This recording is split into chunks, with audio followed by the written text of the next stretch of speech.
Hello everybody, welcome to yet another mod showcase. I'm going to be showing off Pokemon mods basically because I saw tons of them. There's replacements for like every single animal asset in the entire game, but I'm going to be going over a few that I personally really like. And to start, we're going to be taking a visit to the Stad farm.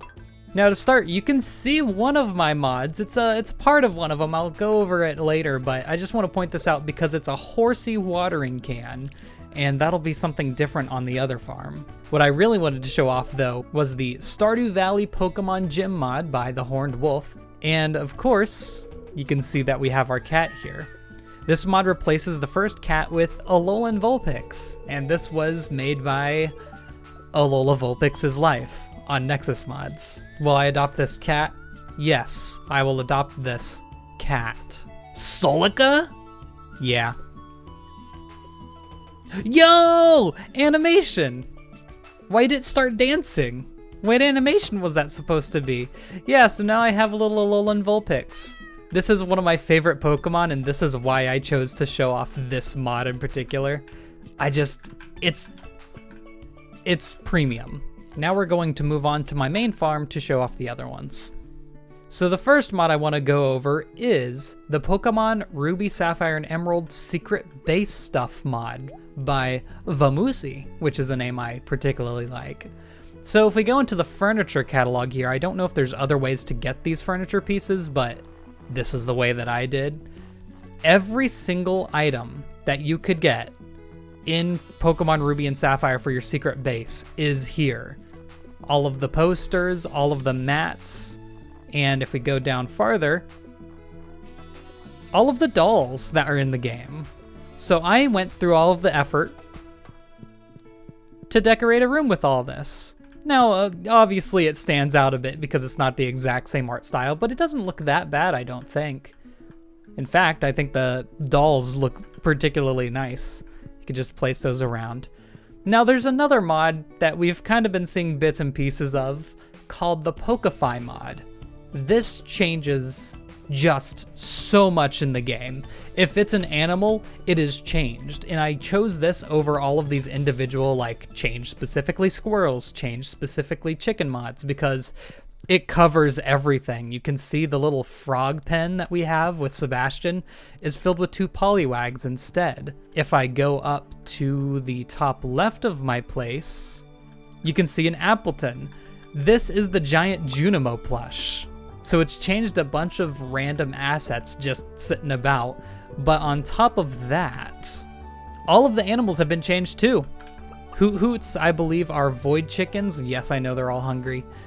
Torchics are regular chickens. The Delibirds are ducks. Archon is a dinosaur. And I want to say Starlies are brown chickens. Baniris are the bunnies. And if I go over to the coop, there's some more animals we can look at. Dodrios are ostriches, so this is updated for 1.5. The shiny Miltanks, I believe, are the brown cows. That just happens to be the only thing I have at the moment. Dugongs are goats. I guess go-goats weren't an option. You know what? Fair. There's no sprites of go-goat, really. These are the pigs, the Grum pigs. And I believe that covers everything here. Obviously, there's a couple of animals I don't have, like sheep. I'm imagining those would probably be Mareep or something. But not only does it change those, but I do still have the visual fish mod on, which means you can see what fish you can fish out of anywhere. Every single fish has been changed to a Pokemon, to a water type Pokemon. The horsies I gotta imagine are seahorses. There's like clams. Pukumuku, I'm pretty sure are super cucumbers. I don't even remember the names of these little fighting type octopus, but yeah, every single fish has been changed. What's that? I don't recognize that at all. And of course, you probably noticed it. Horse has been changed to Rapidash. It looks like it's kind of just dancing, but when we ride it, but I mean, it's cool, isn't it? And remember the horsey pail that I had earlier? It's a Whalmer pail now. Every time you upgrade the pail, it changes into a different Pokemon. I don't know what's in between the regular watering can and the Iridium one, but They're all different. And as if it couldn't get any crazier, I meant it when I said it changes like every single animal. Let me go ahead and put my slime charmer ring on. All of the slimes are Solosis.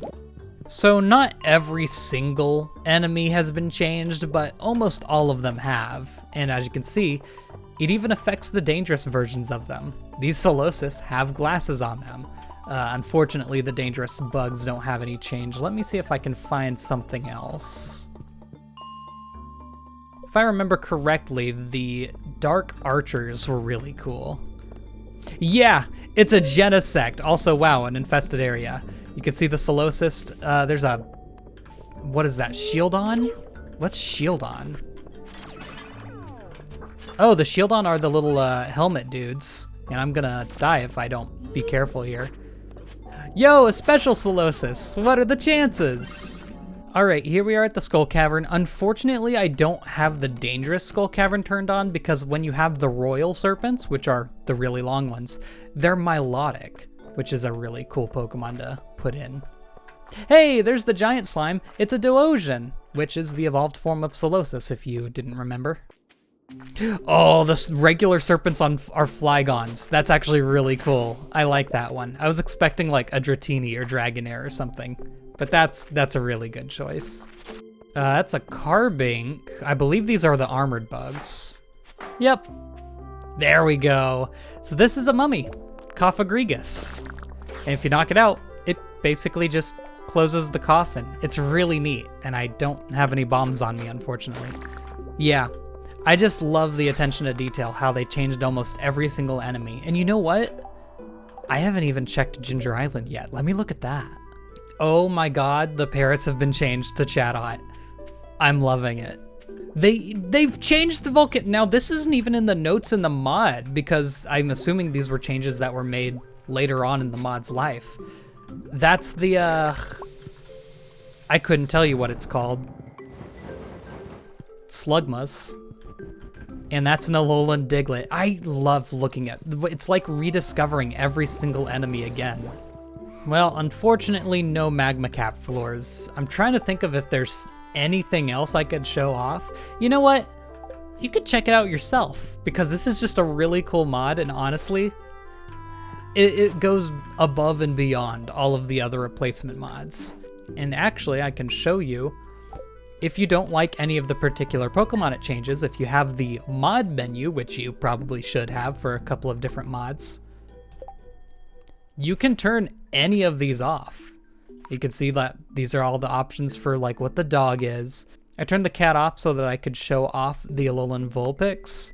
You can change any of the, you can change it to Go-Goat.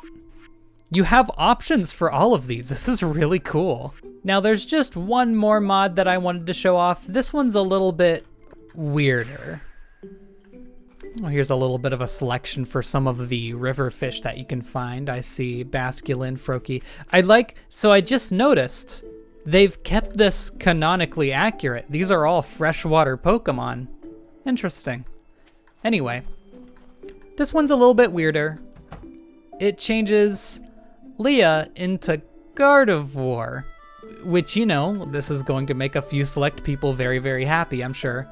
But it also adds custom art for all of the portraits. I was expecting the Pokemon Mystery Dungeon art, but no, they made it themselves.